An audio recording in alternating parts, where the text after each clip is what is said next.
My name is Jim King.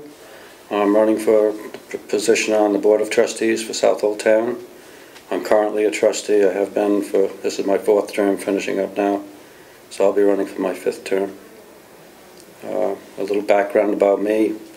I was born in Rhode Island, spent my childhood in Rhode Island.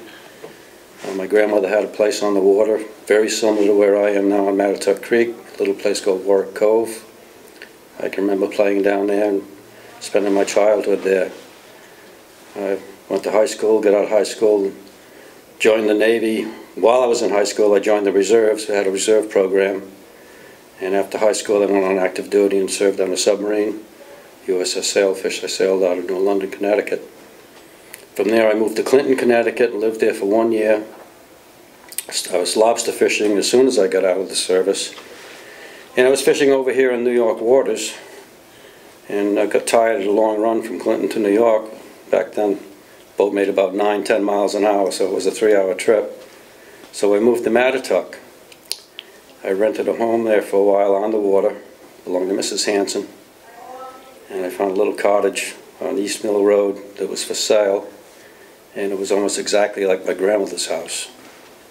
And I was 26 or 27 years old when I bought that. And I went back in time 20 years. So it's just been great living here. I love living on the water. There's a lot of drawbacks, the floods, the northeasters, the hurricanes, but you put up with it because it's so nice to live on the water. I think a lot of people understand the way I feel about it. In my life, there's no special people. If the code says you have a home, you can have a 6x20 float. You want a 50-foot float, I'm sorry.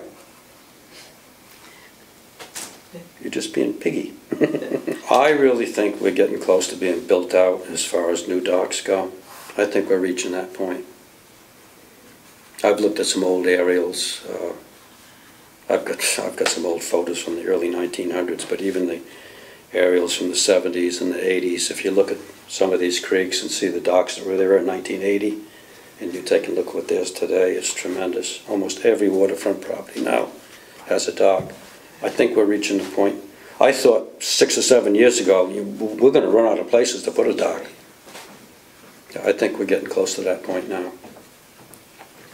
Some creeks, there are no docks allowed, and I think we should have done some of that type of thing years ago. The main reason I ran for trustees, I felt that I could make a contribution to help clean up our marine environment, because we're paying the price now for mistakes we made years ago. Particularly like my dad's generation. I can remember him telling me they used to change the oil in the boat. If they had room to put a pan under the engine, they drained it into a pan, then take and dump it over the side. If they didn't have room, they just let it go in the bilge and pump it out. So those days are all gone now. I've really focused on water quality improvement since I've been a trustee. I got involved with sampling, water sampling for the town, to get some conditional opening in Mattatuck Creek. We've made a lot of progress, but there's a lot more to do yet. I really think you need a lot of practical experience. I don't have a lot of book knowledge, but I've got a lot of in-the-field practical knowledge, and I think that's important.